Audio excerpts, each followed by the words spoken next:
Well, that's the thing. You talked about that. The reason you brought it up, education.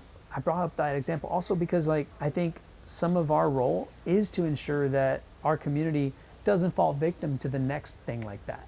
Right. And that is, education is expensive, but in this case, it's expensive you on get both what you, you get what you pay sides. for. Oh yeah, It's expensive exactly. on both parts. It's expensive to get it, and it's expensive to not know have it. Yeah, totally.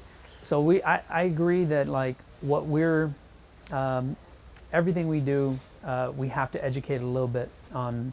We're getting ready to have a pre-open house because what I've told investors is you need to see this building in its current state so that when we renovate it, you can actually appreciate the value and see how much more valuable it looks and how it would appeal to our customers. And it would be just like if you as an owner go out and want to flip a house, you're going to see it in its current state. You need to see this building in its current state. And so we're going to do this pre-open house so that our investors learn more about this process. It's very transparent. Yeah, for sure. It just dawned on me while you were saying it. This is a very Houston-specific episode, which is, like, again, like, very near and dear to my heart. We have some viewers that are in other cities, in other states. So if you are out there, just as a forewarning, if you are out there and a lot of this information sounds really great, and you're hoping and you're like, oh, but this isn't Houston or whatever, I would just encourage you to, as a sidebar, to go and do some research and get some, do your very best to, like, read up as much as you can, because for there are a lot of predatory snake oil salesmen out there. But there is also people that are very willing to help, and in the same way that you are from this neighborhood that are working to try to push in the right direction, that also exists in Los Angeles. It also exists in Chicago. It also exists in New York. It also exists in Atlanta. There's been some, to the point about gentrification, there's been some neighborhoods in Atlanta that black people gentrified. That black people said, no, let's come together, let's buy the whole block, and then we'll buy the next block, and then we'll do, you know what I mean?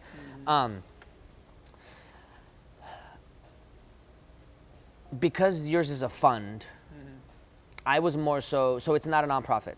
Not a nonprofit. Yeah, that's a great point. Like, it's not a nonprofit, because in my mind for a second, I'm like, I guess what I really meant by the question was, is there an initiative that you have where you hold public, public classes or some sort of public initiative, especially now with the internet and YouTube and this and that, where, like, you can teach people about how to figure out if something's a scam, or what is a Roth IRA, what is a 401, what's the best place to get it, where's the best place to go, this is how as a community you guys can all come together, why credit unions are sometimes better than banks, because credit unions have your money in it, and it's a pool of all of your money, depending on the type of credit union, right? But, like, there could be a second ward credit union.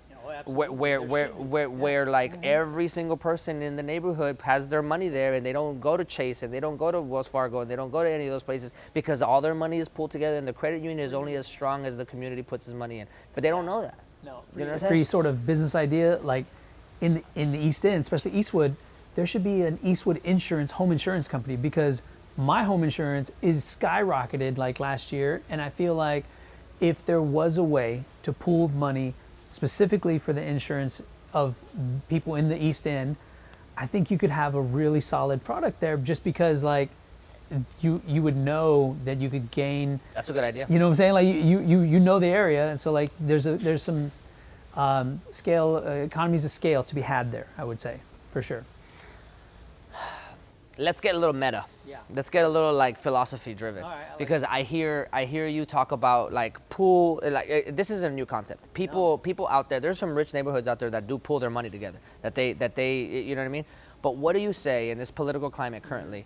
If somebody that was right winger on the right, more conservative, especially more fiscally conservative or libertarian, they hear you say, let's pool our money together, you're part owner, you're part this and that, they will very quickly get to that socialism.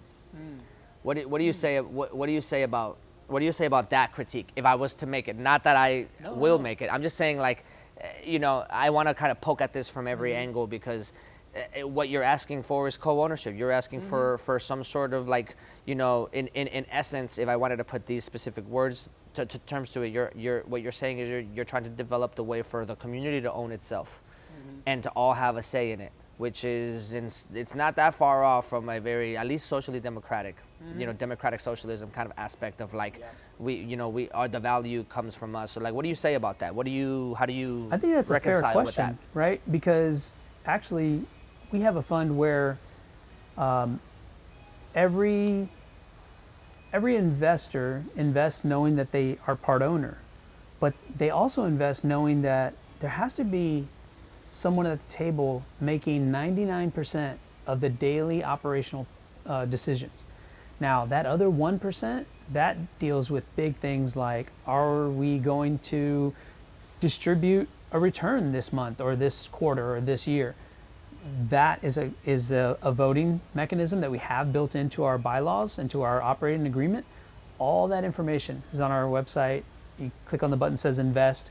Had to be super transparent, but I bring it up because your question specifically around like, what would you say to someone who's saying, okay, that sounds like socialism?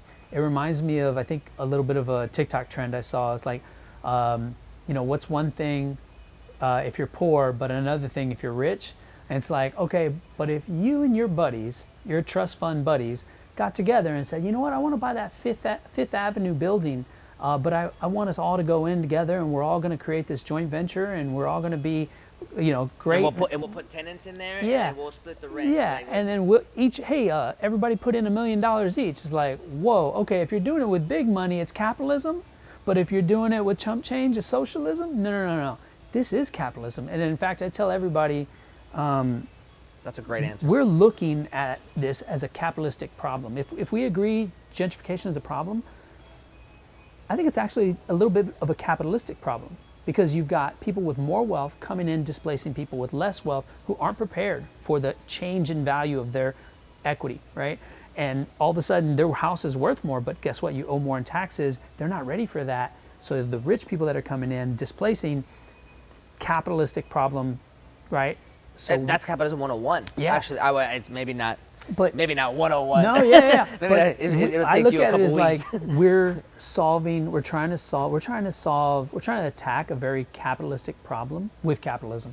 Because in this Sure. case, fighting fire with fire, I think, is warranted. Because guess what? For over 100 years, at least in this country, we've tried to fight gentrification with all kinds of other mechanisms. And it hasn't worked. It hasn't worked. It's only when you realize that being an owner and being someone who actually controls your own destiny when it comes to the real estate, and from a control perspective. So I may not be the owner, but let's say I own controlling interest in the decision making of this company. Well, then I get to dictate what happens with this. And so in our sort of world, Magnolia Fund gets to decide what we develop on this property.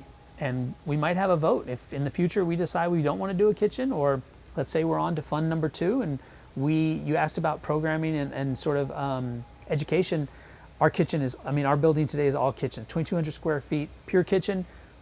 If in fund number 2, we start with we looking at different buildings, and we acquire another building that has more ability to support programming and education and panel discussions. That's actually one of the things we would be excited about, to do more education in that kind of forum, that kind of setting. But yeah, I hope that brings a little clarity. Like, we definitely look at this as like, answer. You got to fight fire with fire. Yeah, that's a great sound. I definitely wasn't trying to have a gotcha moment or anything No, like no, that. totally. I only think about it because I agree with you. I think that's a great idea. I think community-led programs as a whole is the way to go everywhere in the country, not just in neighborhoods that are getting flipped or whatever, right? I just wanted to throw that out there because I know that I'm going to clip something. Sure. And some of the very first comments are going to be like, oh, you guys just want, of course the liberals want socialism, and like, you guys, don't understand that never works, or this and that, and